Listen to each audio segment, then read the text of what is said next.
You know, sometimes a story doesn't start with a hero. It starts with a mob, everybody convinced they're in the right, doing the right thing, all caught up in the drama. That was exactly the scene at Gate B12, O'Hare International, right before a flight to New York. A crowd forming a circle. Phones up, voices raised.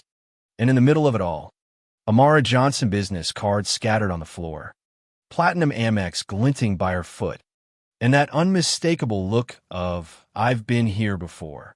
But you still have no idea who you're dealing with. Picture this, Karen Mitchell, an airline supervisor with way too much faith in her own authority, stands over Amara, scissors in hand.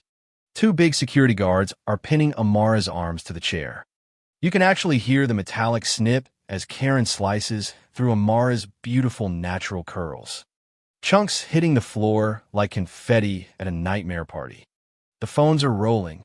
The live streams are buzzing. Tyler, the company's social media guy, is right there, camera basically in Amara's face, broadcasting every humiliating moment. Y'all seeing this entitled ghetto queen getting humbled? He says. People in the crowd are egging them on, making cracks about coconut oil. Attitude, how she should have stayed in her lane. One guy laughs as he stomps on Amara's business cards, calling her company fake. But Amara? She sits there, shoulders back, wrists folded, Cartier watch shining in when the crowd roars at her to break. She just looks straight at Karen and says, "Continue, please." That's the kind of line that slices right through mockery. And for a second, the crowd doesn't know what to do with that energy. Karen keeps cutting, checking her work like she's doing Amara some kind of favor. She announces, for all to hear, that Amara's natural hair violates grooming standards. This is a family airline, not an urban fashion show. People cheer. The humiliation keeps rolling. Brad, the head of security, put a big hand on the headrest and says, "Hold still, princess. Professional haircut time." Tyler's live stream keeps climbing now. 800, 1,200, 2,000 people watching. And not one person is thinking about who Amara actually is, what those business cards really mean, or why the boarding pass at her feet says 1A, first class. More insults, more cutting. Karen switches to smaller scissors, determined to clean up Amara's hair. The cutting sound rings out over the PA system's last call for Flight 447. Amara's phone keeps buzzing text from her executive assistant.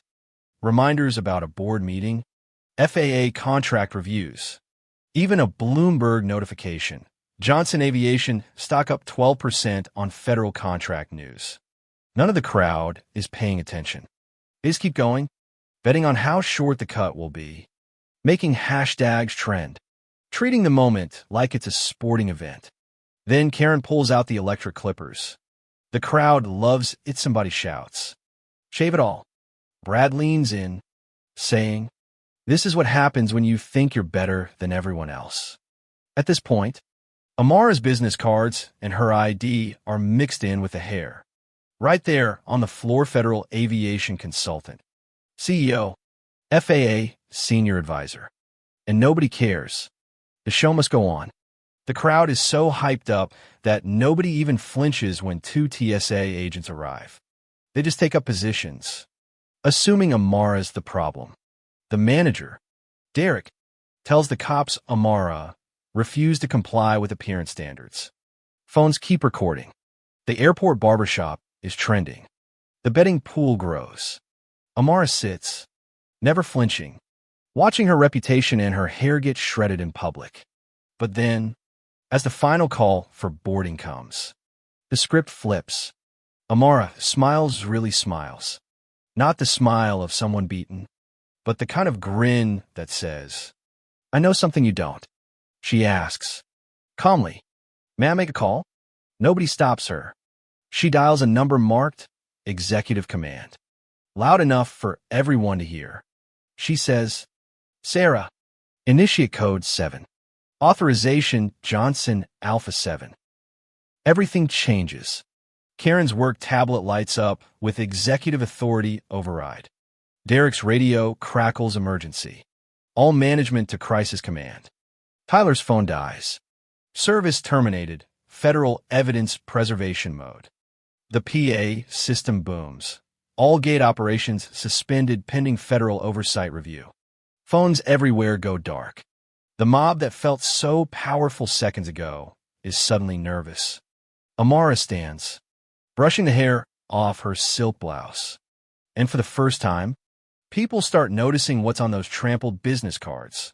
CEO, Federal Aviation Consulting, FAA Senior Advisor, Level 7 clearance.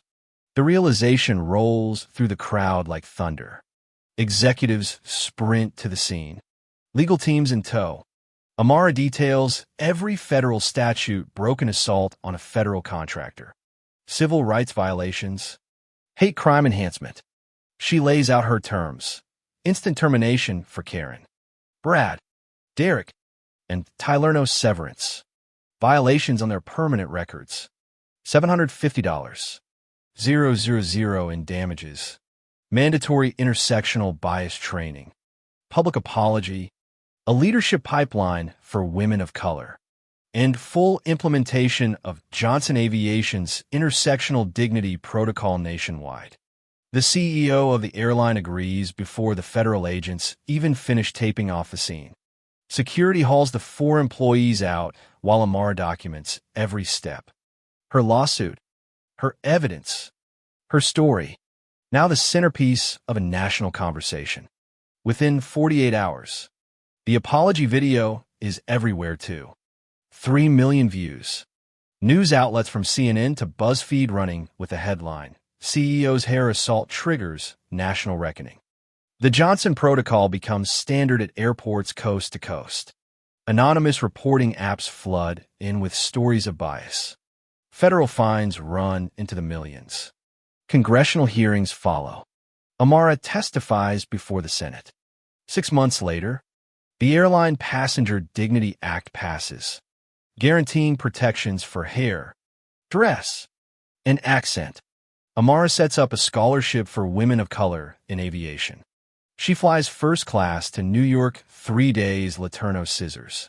No stairs, just respect. Her story is required reading at business schools and law programs. The scissors that cut her hair go to the Smithsonian. A reminder that sometimes justice doesn't start with a hero. It starts with a mob and ends with a woman who knew the system better than her enemies ever could. So if you've ever doubted the power of being prepared, of knowing your rights, or of using expertise to turn humiliation into transformation, just remember Amara. Justice grows from systematic change, not from revenge. Share your own story below. And don't forget, sometimes the most powerful revenge is making sure no one ever suffers like you did, ever again.